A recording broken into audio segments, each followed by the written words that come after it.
Hey, now How I you tried to doing? memorize your intro, but I feel like can't nobody do it. All right, well, let me go The ahead way on and you do it then. I'm about to go ahead on and do it. Let me do it. Just because this is Sheen magazine. Is it on? period. Is it on, honey? Is this thing recording? What's up, YouTube land, Twitter land, Instagram land, Snapchat, Grindr, Scruff, BGC, Jack, Facebook, Periscope, and last but not least, every single one of my bitches, Christian Mingle, and the lands all across the land. This is your girl, T.S. Madison, and I'm coming to you loud, live, and always and forever in color from the Sheen magazine interview with my girl, Mariah. Hey, Mariah. Hello, Miss T.S. Madison. How How you are doing, you babe? this beautiful Friday morning? I'm doing pretty good, girl. I got an Amazon gift card in mail for $60, girl. I'm really happy about that. You know, God We has love money. gave me $60 from Amazon. That is amazing. Well, everyone knows you for bringing you are a light. You bring so much positivity and inspiration to so many people across so many demographics. But you have been busy. You've been working. You got some big stuff coming up. So let's talk about Hush. That's by All Black. Talk to me about how you got involved in the project, and was it interesting for you acting? Talk to us about the whole how it started. Okay, I'm gonna give you the real skinny. All right. Okay. Ready? You want the real skinny?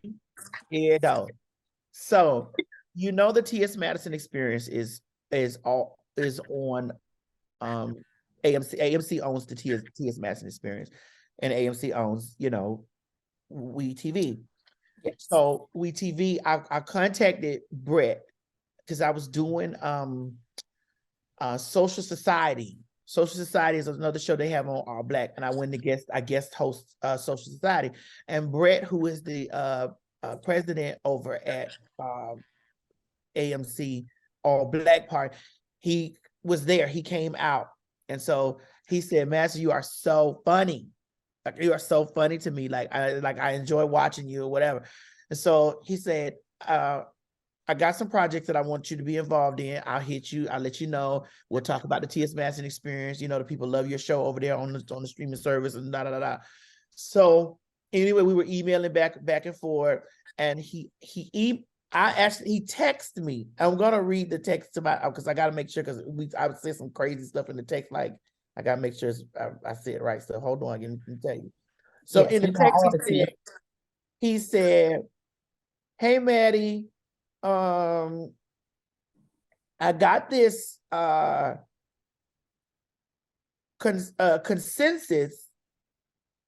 We want you to star in one of our new scripted shows. The details are coming later." I said, "Okay, that works for me." This was in December, and then he said, he saw he sent me what the working title was, and then he said, "Would you be interested in working in this?" And then he sent me the deck. And so I was reading the deck. I said, "Oh, the text." I said, "Oh, this is the stuff that's all the way up my alley. These are cheating husbands." You know? And he said, "Done deal. Stay tuned." And I said, "You know, I'm a madam. I live for stuff like this." He said, "Oh, for real?" I said, "No, okay, I'm retired slightly." And he just put laugh out loud. And so after I saw the deck or whatever, and then I guess he introduced me to Bree and Chuck West, which they were already aware of who I was. He said, "I got a person that I think will be a good, part for sure." And so they immediately went into, because after I spoke to them, they immediately went into writing, like who this character is, like who this bitch gonna be. And so when I got the script back and I was reading the script, I was like, "Oh, girl, yes." So y'all just really sat down and did all of y'all homework on me, honey. And they told me, "Well, listen, these are the lines we want you to say, but we want you to just be T.S. Madison." I said, "Okay, here it is." Boom. And so when I started filming the show, the first opening scene that we did, we did, when you film in a TV show, you don't film things in sequence. So what did we film? What did we film first? We didn't film the back first, right? No. So we filmed something first. we filmed the strippers dancing, like Mhm. dancing. And I was like, okay. And I was talking to Terrell, which is the character on the show. I was talking to Terrell, and girl, then it's like, okay, man, so we move to the next scene, and we're gonna move to the where you beat the guy with the bat. I said, So after I watched how everything was laid in sequence, like one from episode 1, I was like, okay, all of it just laid perfect.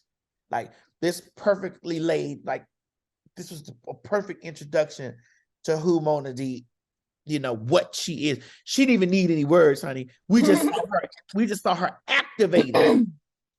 Absolutely. So talk to us about Mona D, because like you just said, Mona D was structured and curated specifically for you. Can't nobody do it. And I'm gonna let you know, I was watching and I said, oh, this remind me of my mama.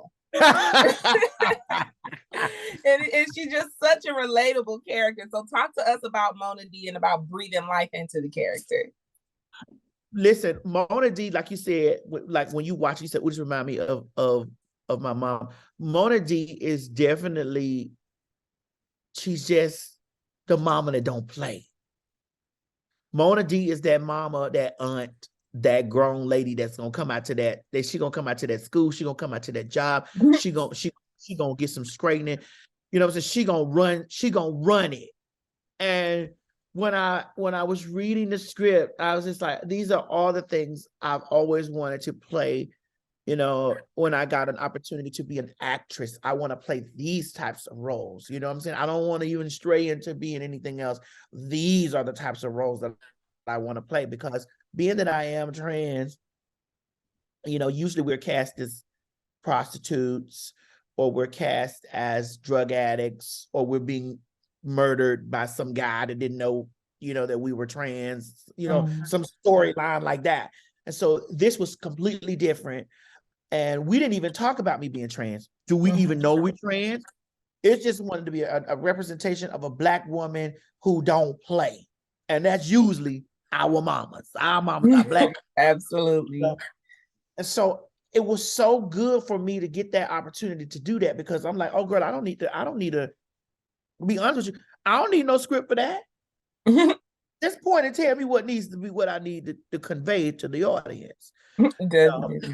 But did you feel her did you feel Miss Mona D? I did, especially it was the scene when you were talking to, the young woman, you were like, I brought you up. I did the best and so many Black women, we talk about our trauma from our mamas, and we talk about what we go through, but we also don't talk about the trauma that our mamas hold on to on top of trying to raise us. So like you said, she's so personable, and she make you feel protected, because yeah, we want a mama who take care of us, but I want a mama who ready to knock somebody's head off of me, and I could just sit in the background and laugh. Yeah, that's right. Don't make me call my mama.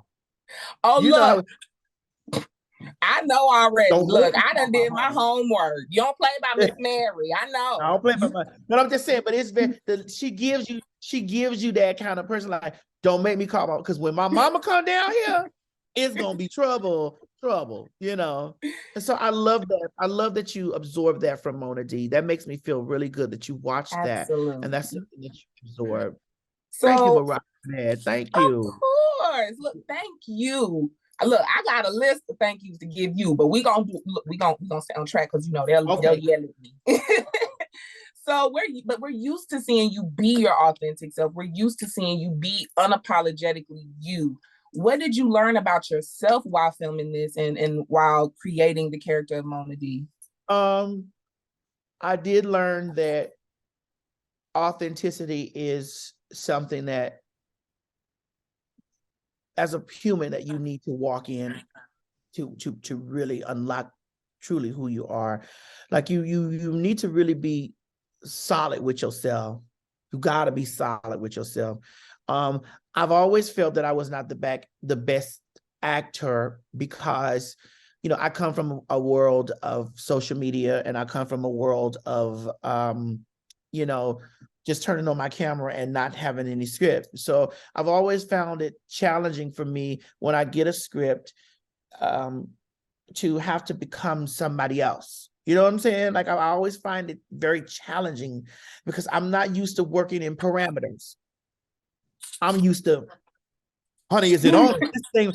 I'm used to being like whatever, but being able to play Mona D and working into parameters that I'm used to, and also pushing myself to make the audience feel this character is real. Like, I don't feel like I'm watching T.S. Madison, but I don't feel like I'm watching my mama get some straight. That's why I'm telling you, that really just made me feel good, because it means however I push myself into knowing my lines and knowing my role and then bringing life to that role, that it paid off. So that just made me feel really good. Definitely. And like I said, you are a light. You are the positivity that you exude. So it's one thing to see someone like, oh my God, Maddie she got her shot, she on TV. It's another thing when you kind of have a protection of your fan base to make sure they're always seen, always represented, always heard, and that you're always, showing love. And I don't think we see that a lot in what we consider our celebrities, but you are so much more. You are a philanthropist, you are an activist, and you are that mama that everybody needs from time to time. When I first found you, it was on Vine. It was on Vine, and you told me to be myself, get a business, and suck of that. So that's right, and honey, I know you did all of the above, girl. But you just have this element of community about you and belonging about you. So talk to me about how it felt to work with a production company like All Black, where they created a space for all of us to belong. Well, it felt really good, because for number one, when they cast me, they didn't cast me as a trans. They didn't cast me as a female. They just cast me. And that was, for me, the number one thing that I found great about the production company and All Black, because usually it's about trying to show the differences, like what you're trans and this, you're the one. It was none of that. It was, this is your character, Madison. Give life to her. This is your character. And this is the thing, like when I'm doing other shows or other movies or other projects, I know I have to go in, okay, this is my trans role. I'm going in, this is I'm supposed to be, it was just act. That's what I enjoyed so much about working with Bree and Chuck. It was just act, girl, just act. If we get to a place where, what I'm saying, we want to talk about you being trans, we'll do that. If you don't never want to say you trans, we don't have to do that, because it's not about that. And this made me feel so good that that was not the focus. And I was able to be an actor, not a trans actor, not a female actor, but an actor. And that's what was so important to me. And that's what I appreciate All Black for. And I appreciate, Octech. I appreciate them for that, because I was able to just focus on me being the character. Absolutely. And act you did. You did phenomenal. Yeah. But your character, other than being that mama figure, she is a strip club owning kingpin. So, and you're always so transparent about your past experience, about what you've gone through in your journey. Did you have to channel any of your own personal experience? And in doing so, how did you prevent yourself from either triggering yourself or opening and crossing a boundary of opening some really dark wounds or dark places? Well, I know that when it comes to dealing with men, I have to be aggressive. I've always had to be aggressive with dealing with men, because even though I'm not female, I'm a trans woman. I go through a lot of the same things, that females go through when it comes to the way that men handle being men, like, being dominant, like, I'm the boss, this is how it works, And so what was so good about it for me was that I was able to, represent for women in general, just like, nah, I'm the boss.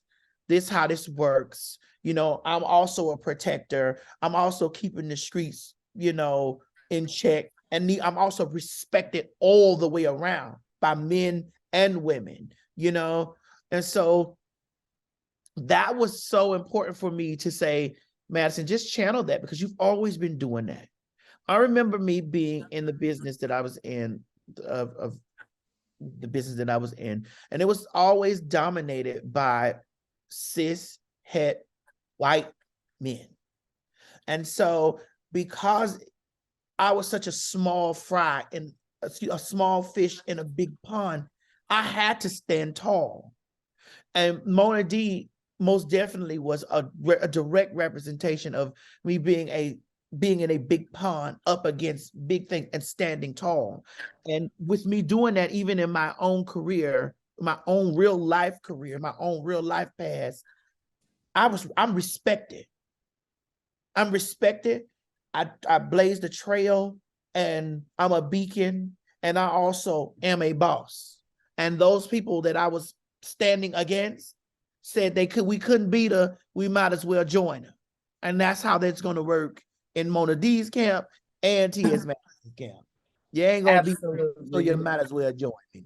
No. Absolutely. And what I love about you is, like you said, you have just this natural beacon about you where you do demand respect. And because people love you, it allows for people to be allies to the things that mean the most to you. It allows people that out of their love for you, they're willing to change their mindset and change what they take in and how they perceive life, because you give people that vulnerability to see life through your eyes. And like I said, you can't beat that nowhere. But this is the thing, Mariah, for me, why I have to go back to tell you why that's so important. For me, I don't want people to look at me just as trans. I don't want you to look, because that's not, I just happen to be that. Exactly. I just happen to be that. I don't want it to be, that's not the central focus for me. I'm an actor that happens to be trans. I'm a comedian that happens to be trans. I'm an activist that happens to be trans. You know what I'm saying? I'm a teacher. I'm a philanthropist. This that happens to be, not I'm trans and then I'm these things. No, I'm all of these things and trans, you know? Absolutely. And so I watched your recent interview with Don't Call Me White Girl, and you said people will underwhelm your presence because they have none. How are you able to keep your presence overwhelming, and what advice would you give to someone else to make their presence overwhelming? I've always believed in, if they don't give you a way in, you kick a wall and come through. And that's just the way it's always been for me. Like, no one has literally gave me a way into anything. I've always took my shoe, laced up my shoe, and kicked the wall in hard. Here it is. I know y'all don't want me in here, but I'm coming in here because I know this is where I'm supposed to be. And if you don't want me in here, I'll create a table outside of your place, honey, and make it just as long or just as big as yours. I'll make just as much noise. So my advice to people is, when you don't see your way, or they won't let you in, make so much noise in what you're doing that they have no other choice but to see you. Make so much noise outside that they have no other choice but to see you. And I'm going to always do that, because even though I'm in the door with lots of things, the top of one mountain is the bottom of another. I'm always climbing up, always. And as soon as I get up where I think that I'm up, here we go at the bottom of another mountain. But I make so much noise down there. Throw me a rope. Throw a rope down here. Oh, you ain't gonna throw a rope down here? All right. Well, I'm gonna holler all the way up there while I'm climbing. And when I get there, I'm tossing some of you down there to the bottom. I love it. And like I said, I got a list of thank yous, because when I found you, I was in high school, and every girl in high school, that's that era where you don't know who you want to be, but you want to be anything but yourself. Yeah. And I remember watching you say, I had to be selfish to love me. And that's really been one of the mantras I carry with me, is that if it hurts you for me to feel good about myself, you don't need to be by me. Yeah.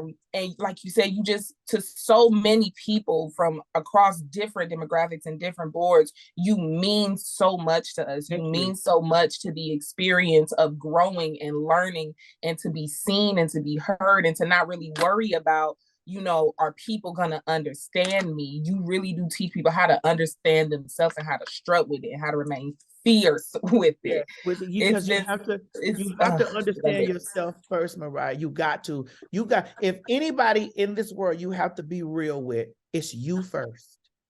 And everybody else don't matter. Because there's a lot of people that's walking around this place that are not real with themselves. They want to be, I'm a real nigga. No, you're not real with yourself. Because the moment that you be real with yourself, everybody else will fall in line. And anybody else that don't fall in line, you don't need them anyway. Absolutely. You don't need them anyway. Absolutely. So we done touched on everything from Miss Mona D. You, like I said, you are a busy woman. You done got a cosign from Queen Beyonce. You got hot sauce in your bag. You got Miss Mona D. What's coming up next? You know, people ask me this all the time, and I always try to figure out like what I'm gonna say, because there's so many things that I'm bound that I can't say. But I will say this: whatever they see come is ordered. My life has never been about me, because if I had my hand in any of it, I wouldn't be doing any of this, girl.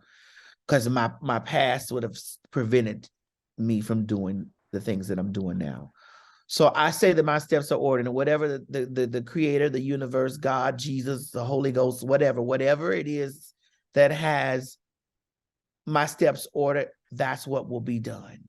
And so whatever you see me in, it was by divine design. And so I'm just waiting on my orders from the divine every day. Absolutely. Look, they are ordered. You are absolutely favored and anointed. I'm so happy that you are here, that you are doing the work that you're doing, and that you continue to be a beacon of light. Thank you so much for Thank you for coming to having me, Sheen girl. Magazine. Yes. Listen, I got to come down there to the Sheen headquarters, honey. You know, I love me some Sheen magazine. Y'all have always supported me, always. Absolutely. And we'll continue to support you. You are doing phenomenal and amazing things. It is such an honor to meet you and to have this moment with you. And I'm so excited for everything that you have coming. Well, I do know that I can't say this. I'm gonna be dropping an EP soon. It's gonna be my catchphrases. Yes, girl, it's gonna be my catchphrases, because I'm like everybody else making the little thing. So I'm gonna be dropping an EP soon. It's gonna be my catchphrases and stuff like that. You know, I think I'm gonna call the EP "Catch the Phrase," honey. You know, I love it. I'm so excited. Look, it's gonna be the first thing on my Apple Music when it drops. I'm telling you now. All right, baby. Thank you so much. Thank you, Mariah. Thank you, baby. Thank you so much. Love always. Thank you. Please continue shining, continue doing what you're doing. And it is such an honor to have you here again. Thank you, Mama, so much.